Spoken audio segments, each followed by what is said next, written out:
Acho que tive o privilégio de ter estado em 2008 em Belo Horizonte, na primeira iniciativa que tivemos. Já na altura achei que este era um ambiente de troca e reflexão tão interessante, tão descontraído e tão sério ao mesmo tempo. Portanto, estou muito contente de voltar, agora já doutorada, e trazer um pouco mais de experiência de investigação e uma inquietação, que é o que escolhi para vos trazer hoje, para conversar convosco hoje, a este fórum. Portanto, muitíssimo obrigada por este convite. Tal como a Maria Manuel dizia, eu também fiquei um pouco deprimida ontem.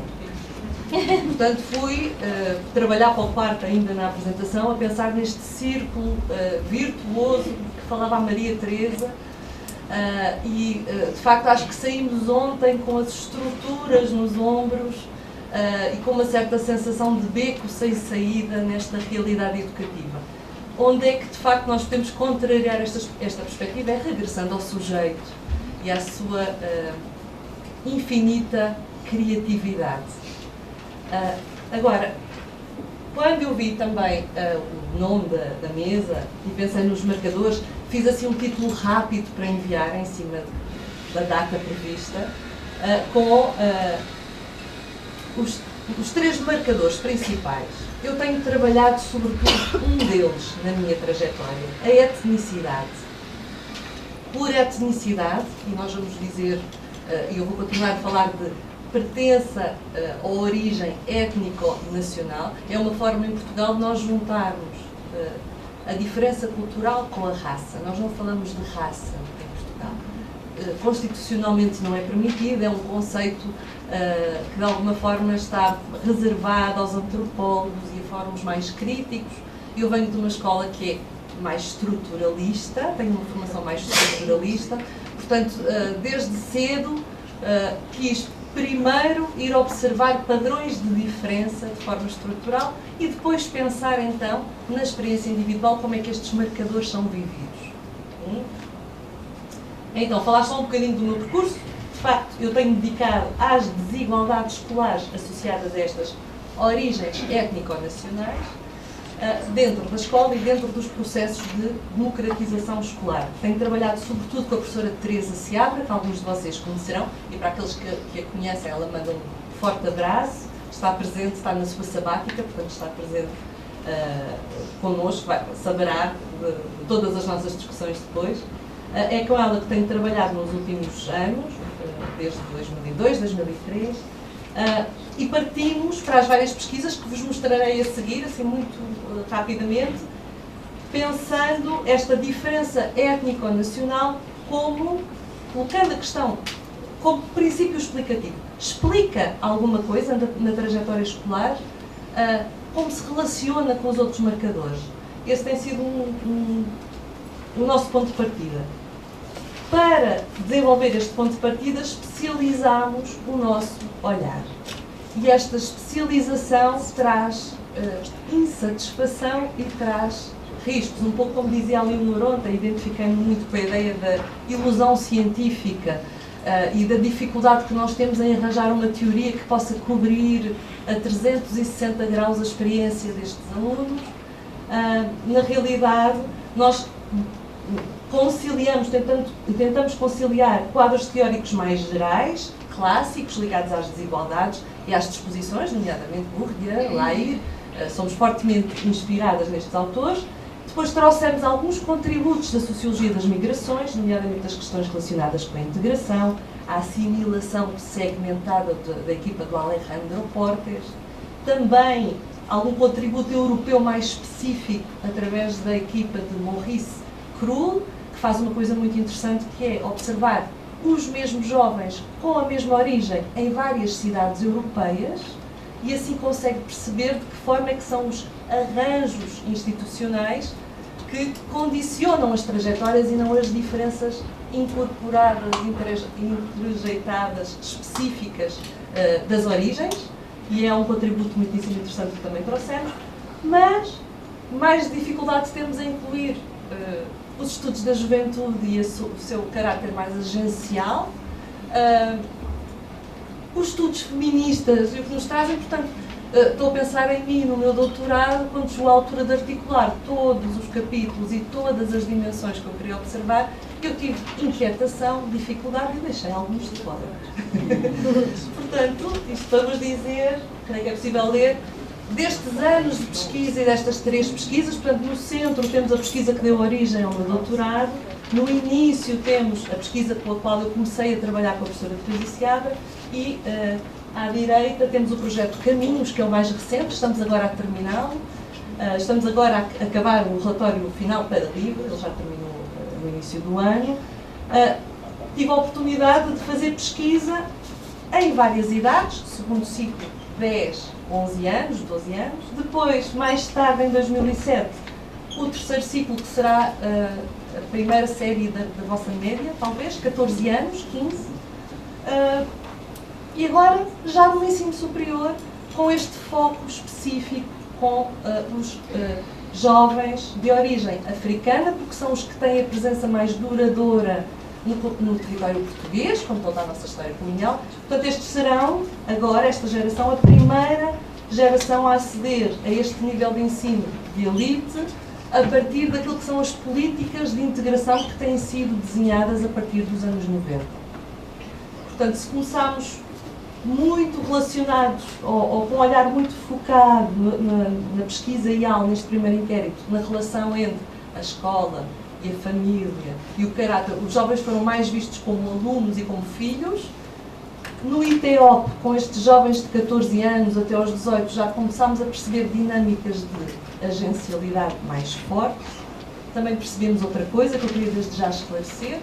Quando nós medimos o que explicava mais as trajetórias destes jovens, aqui em 2007, no terceiro ciclo, o peso da origem social já teria sido incorporada, e, por exemplo, para uma coisa que a mim me interessa muito e que fui observar, que são os projetos de futuro, a capacidade de imaginar, de desenhar a orientação profissional, escolar, até quando eu quero estudar, até quando, o que é que eu quero ser, é o meu foco, é a minha paixão enquanto objeto de estudo.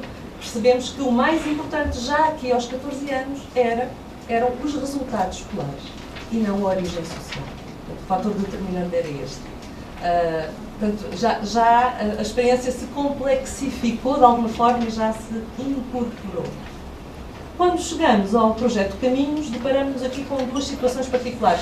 Pela primeira vez, não produzimos os nossos próprios dados quantitativos, portanto, tivemos que ir ler estatísticas oficiais, que têm limites e que não nos permitem brincar com uns marcadores, não podemos escolher o que queremos cruzar, por um lado. Por outro lado, esse facto também levou-nos a prestar ainda mais atenção às entrevistas biográficas.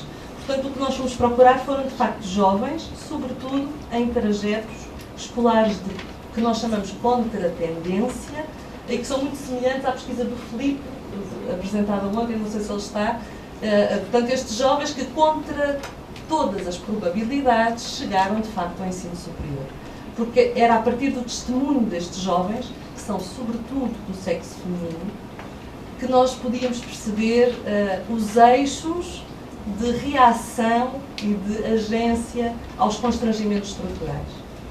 Pronto. E é este caminho individual, agora para além do trabalho de equipa, isto são sempre dados de equipa, não é? Nunca são dados só meus. A inquietação que vos trago agora posso dizer que é um bocadinho minha. Portanto, é só comigo que tenho de discutir a seguir, se acharem que o que eu vou dizer é um perfeito disparate. Portanto, as entrevistas, como vos dizia, trouxeram agência, trouxeram interatividade e trouxeram novas formas de equacionar esta articulação entre as diferenças.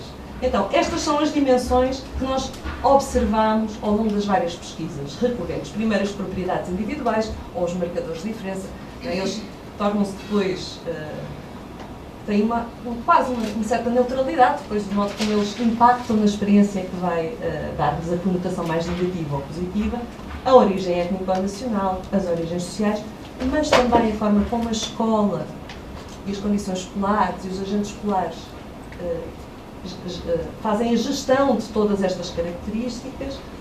Falámos muito e observámos muito também os estilos e as estratégias educativas também os contextos de sociabilidade, a forma como as orientações de futuro foram construídas ou são construídas, e fizemos muitas perguntas, quer nos inquéritos, quer nas entrevistas, sobre experiências de discriminação.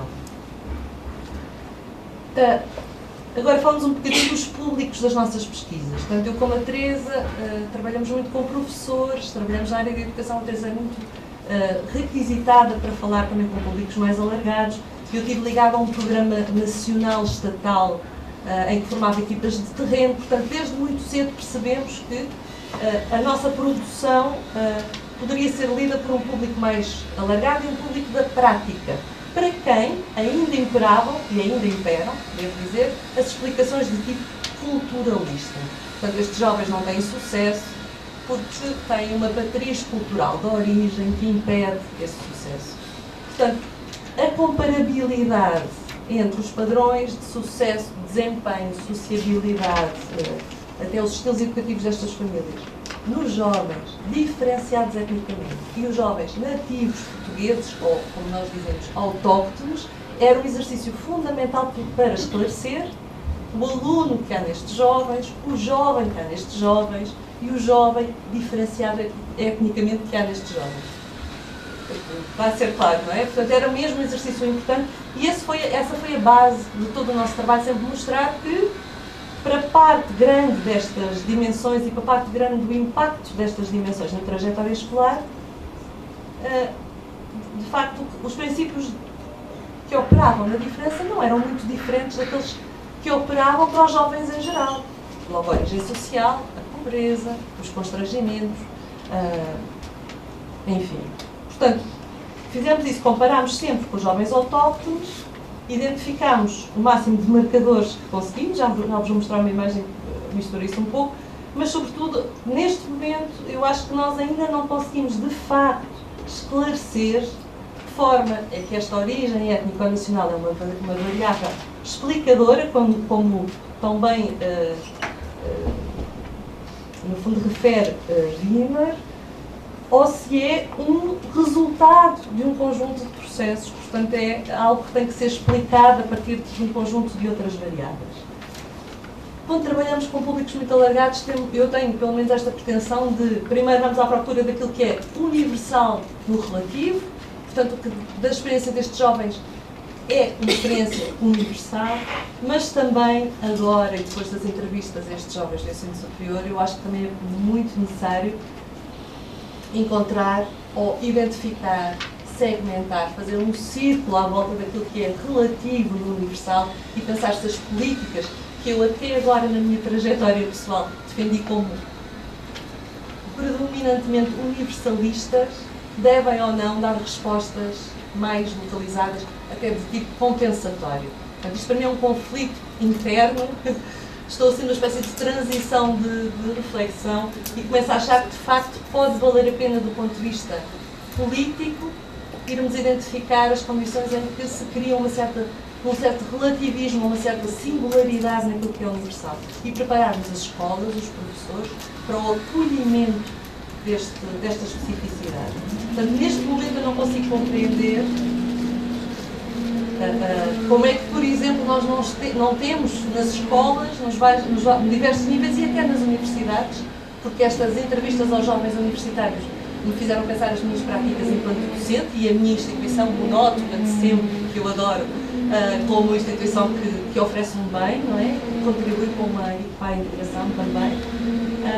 Não consigo pensar como é que não temos estas comissões de acolhimento, como dizia o Zé ontem, como é que não acolhemos de forma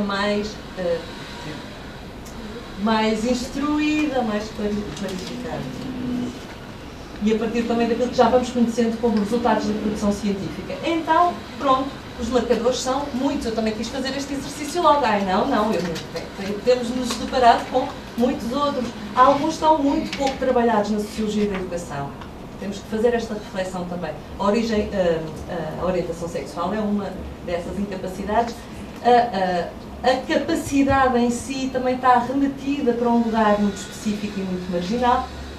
A raça está aqui pequenininha, porque, como vos dizia, em Portugal, em determinados meios académicos, continua a ser um tabu, posso dizer assim. A idade também está cá, as questões linguísticas, mas também as questões de estatuto, quando falamos de populações com origem migratória, ter ou não ter nacionalidade, ter ou não ter um estatuto de residência que dê acesso a uma bolsa de estudo, por exemplo. Apesar de, no ensino básico, nós temos uma das legislações mais protetoras das crianças, portanto, as crianças têm que se inscrever independentemente, devem inscrever-se, são obrigadas a inscrever-se na escola independentemente do seu estatuto. Já vamos ver um exemplo, espero ter tempo para acabar com um exemplo de facto para mostrar isto, mas pronto, a forma como nós brincamos, refletimos, interceptamos estas diferenças é complexa. Quando nós falamos com os jovens, todos estes marcadores surgem com maior naturalidade, porque nós, enquanto indivíduos, manobramos, negociamos, acionamos, não é? Tiramos do bolso o marcador que nos gera mais vantagens na altura em que estamos a interagir. Trazia duas citações de duas pesquisas de dois autores que gosto muito. Um é o casal Marcelo e Carola Soares Orozco, fazem os seus estudos em Nova Iorque, e que fala na forma como esta jovem de origem porto-ricanha consegue identificar estes vários níveis de diferenciação que sente na interação e como ela sonha na sua vida secreta, na sua imaginação, poder evitar todos estes marcadores. São evitáveis os marcadores, são transmutáveis os marcadores, transportamos, eles podem ser ativados e desativados, poderemos desativar os marcadores, eu tenho muitas dúvidas. E depois este jovem da pesquisa da Mary Waters, que também trabalha em Nova Iorque, que explica como ele consegue com os diferentes grupos salientar e evidenciar a diferença de classe ou a proximidade de classe, a diferença racial ou a proximidade racial. Achei mesmo muito interessante. Então, combinar estes marcadores é, de facto, um exercício difícil, raro na literatura. Eu comentava com a Teresa ontem, no final da sua apresentação, que pensei, já me inviabilizou um dos meus argumentos, porque a Teresa chegou com a sua abordagem mais estatística, macroestatística, e fez esse exercício, mas não é comum nós vermos nas pesquisas esta sobreposição das várias camadas, esta observação em palimpsesto, como dizia ontem o Filipe, relativamente à ideia de Martuchelli, que eu também acho muito interessante. Então, na realidade, nós estamos todos a trabalhar, mesmo dentro da sociologia da educação, com quadros teóricos singulares e especializados, à procura de monocausalidades, não é porque queremos, é porque as metodologias nos reenviam para estes métodos e porque somos, às vezes, equipas pequenas, não é? Ou investigadores a título individual que não temos a capacidade para desdobrar e dar conta de todas as possibilidades.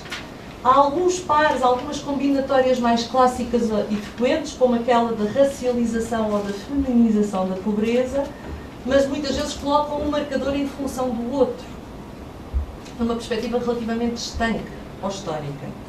Portanto, continuamos a ter estas dificuldades nas articulações e estas articulações ou interseções aparecem espontaneamente nos discursos dos próprios agentes quando damos lugar à subjetividade. Não aparecem nos dados estatísticos, a não ser com bases enormes que nós, por exemplo, não temos acesso em Portugal, não produzimos assim. Mas pronto, tem outro grau de exigência que não está tão acessível. E mais, exige-nos aqui uma conciliação de quadros teóricos também que não é fácil. Portanto, o meu argumento, a minha inquietação é esta, deixo-vos comigo, vamos ver alguns dados a seguir, mas não são verdadeiramente evidências, também são misturas das várias pesquisas. A minha inquietação neste momento é pensar isto. Esta diferença, ou melhor ainda, a interseção entre as várias diferenças é sempre de sentido negativo. Porque quando o quadro teórico que mais tem dado resposta a esta interseção e que usa e elaborou o próprio conceito de interseção são estudos críticos, feministas, do feminismo negro, que eu, por defeito de formação até agora, nos quais eu não mergulhei verdadeiramente.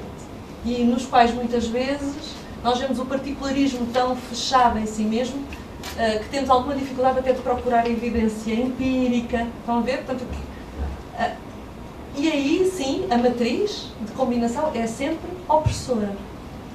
É sempre desqualificante na interação social.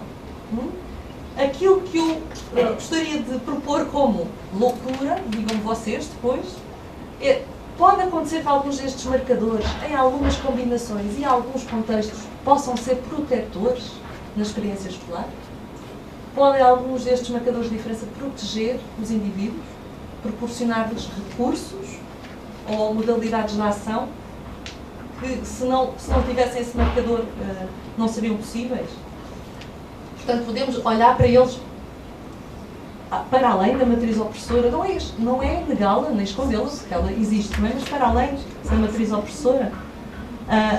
Vamos ver, está bem? Se é possível ou não pensar um bocadinho disto. Não sei se recordam destas regras dos sinais, não vamos estudá-las, mas elas ocorreram-me logo. Comecei a pensar nesta questão da combinação, porque esta combinação, a primeira coisa que me ocorreu, porque é mais comum na minha sociologia mais estrutural ou pós-estrutural, é a cumulatividade, a soma, não é? Mas, de facto, aquilo que nós observámos ontem também com os dados da Teresa, é que a soma tem um impacto que vai para além, a soma destas combinatórias vai para além do seu valor singular, do seu valor único. Portanto, dependendo do que é cruzado, onde é cruzado, como é entendido por esse contexto, esta processualidade, como é que se constrói esta diferença? Como é que as meninas, por exemplo, em Portugal, estão numa posição tão privilegiada, e em alguns dos dados que nós vimos ontem no Brasil, ainda há setores mais avançados em que, no percurso das meninas, só encontramos desigualdade ou diferença pela negativa. Ser menina pode proteger-nos em alguns contextos, em algumas circunstâncias ou não? Ou deixa-nos sempre numa posição de vulnerabilidade?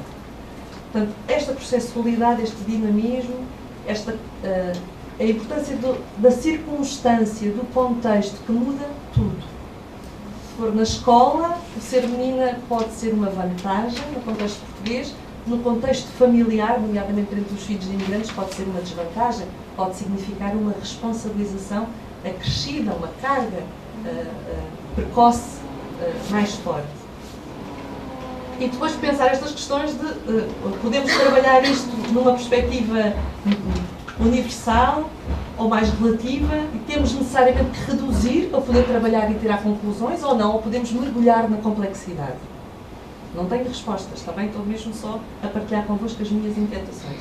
Então, e se entrarmos na escola, e se pensarmos no espaço escola e nos espaços educativos, não a família agora, não é? Só a escola, como é que a escola contribui enquanto campo para construir e ativar estas diferenças, para darmos um novo significado, até para capacitar ou recompensar, capacitar para a sua superação? Como é que a escola amplia estas combinatórias?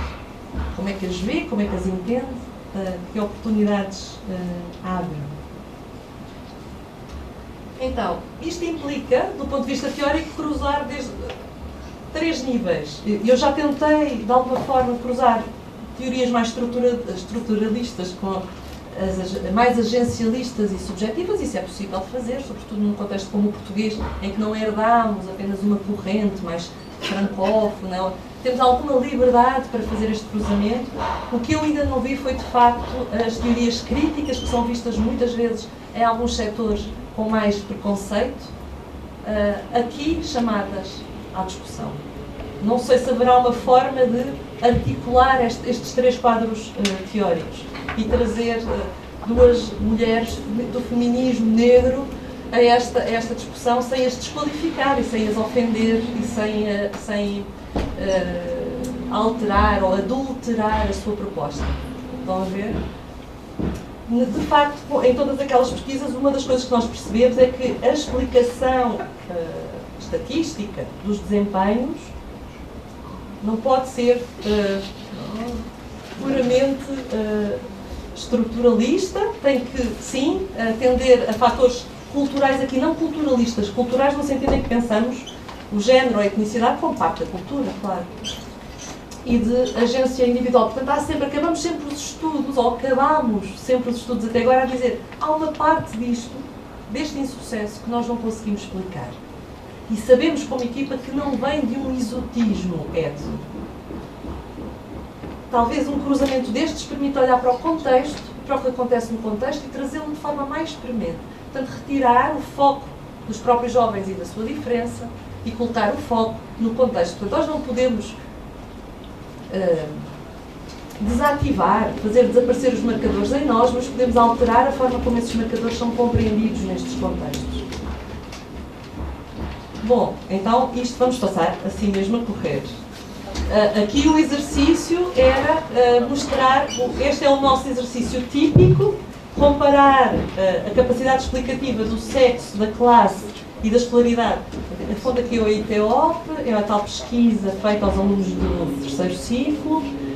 O que está aqui em causa é os alunos terem ou não uma reprovação, terem ou não reprovado. É uma medida muito bruta de sucesso escolar, mas é possível, é aquela que trouxe agora.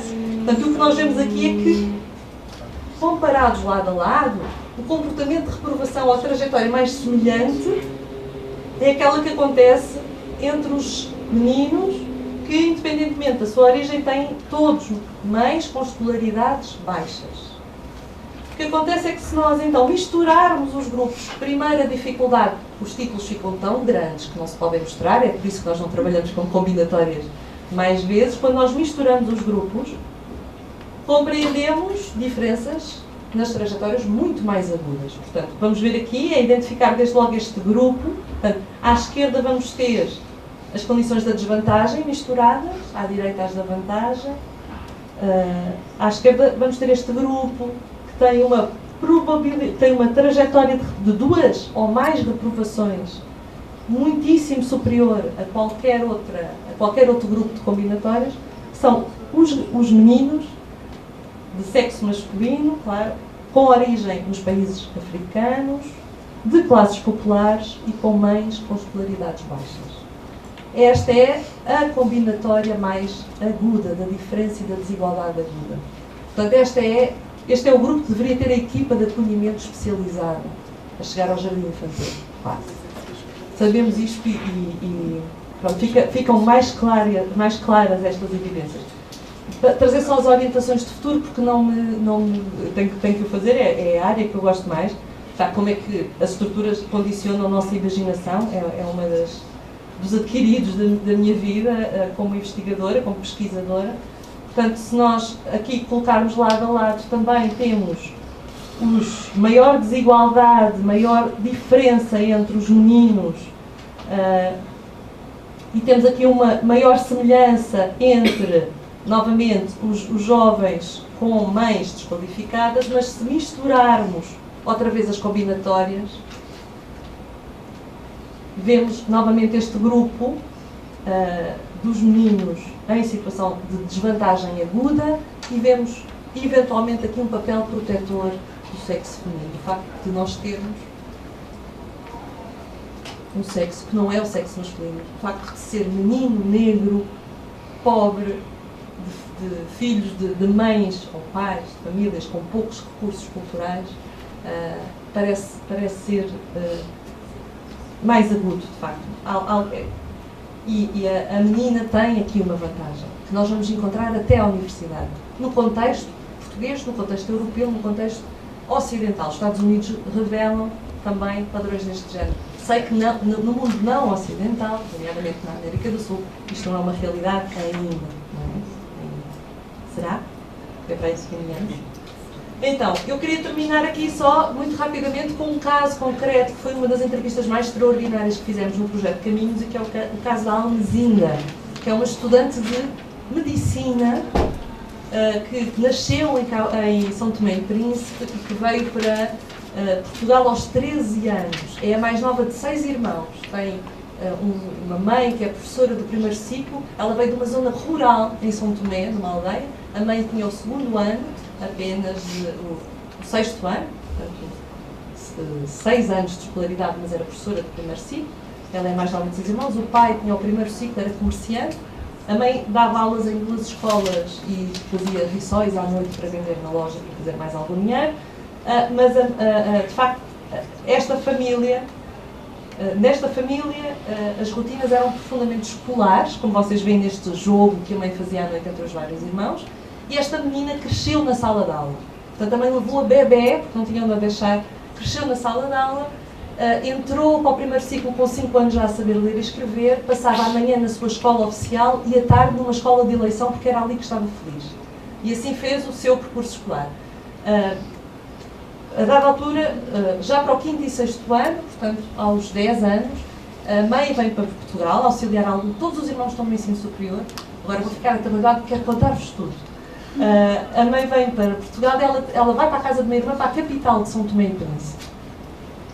E aqui ela enfrenta aqui pela primeira vez ela percebe que pode ser diferente de outros meninos e percebe que tem aqui a marca residencial do espaço rural. Eu não sou uma menina da cidade, mas o que é que acontece ainda assim nesta turma e nesta escola? É a primeira da turma. Entra no quadro de honra. Portanto, sentiu-se diferente na interação com os pais, mas tinha todos os recursos escolares para o sucesso. O que se alterou foi esses recursos perderam valor na chegada a Portugal aos 13 anos. E pela primeira vez a Almesinda percebeu que não esperava o melhor dela. E toda a entrevista da Almesinda vai em torno desta perda de capacidade, perda de reconhecimento, de contexto, e queria só aqui deixar mais 2 dados tão interessantes sobre a Almesinda. O primeiro é que a escola não a quis aceitar em Lisboa, porque era... Já esgotou? 2 minutos só. A escola não a quis aceitar porque ela estava fora do calendário letivo. Portanto, viram aqui nesta citação, a primeira coisa que ela pergunta à mãe foi: já me inscreveste na escola? Quando ela chega à escola, a escola diz: não a podemos aceitar. Alguns professores deixam que ela assista voluntariamente às aulas, outros professores não deixam. E depois o SEF, a nossa Força Policial de Fronteira, é que obriga a escola a aceitar a medida, porque é obrigatório por lei. Portanto, vejam em termos da desigualdade estrutural e do modo como, muitas vezes nas teorias mais críticas, o Estado é colocado. O Estado vem proteger a Almesinda aqui. Também é o Estado e é até a história colonial que vai proteger a Almesinda na sua chegada à medicina. Ela só sabe, por acaso, no final do 12º ano, portanto, faz o ensino médio com a pior média da sua vida.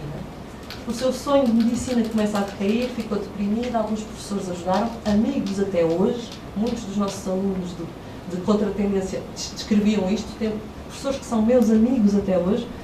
Ela sabe, por acaso, numa sessão que na embaixada há lugares na universidade para os jovens que vêm dos países africanos. E vai se inscrever, e é assim, através deste acordo, através deste resto de história colonial e deste privilégio foi tão elaborado, foi tão trabalhado pelos grupos representativos, que a Almesinda entra na universidade e se sente uma entre muitos, apesar de entre 300 alunos existirem 3 alunos negros de origem africana e ela ser a única que estudou em Portugal. Todos os outros são estudantes internacionais. Pronto, e termino só dizendo isto, que de facto tenho hoje mais dificuldade do que nunca em atribuir primados explicativos únicos e que nós temos que começar a combinar, ainda não sei muito bem como. Esta combinação é às vezes mais aguda, mas eu creio que também pode justificar olhares mais positivos e olhares a partir daquilo que são as forças destes alunos. Desta questão, podemos refletir nas fronteiras destes quadros teóricos todos, daquilo que é a vossa experiência, isto é ou não possível. Politicamente, eu acho que temos que trabalhar mais o entendimento e o impacto destas combinatórias. Portanto, elas não se vão transmutar sozinhas, só o seu entendimento. Portanto, o nosso trabalho está nas mentalidades também, não nos podemos esquecer disso. Muito obrigada.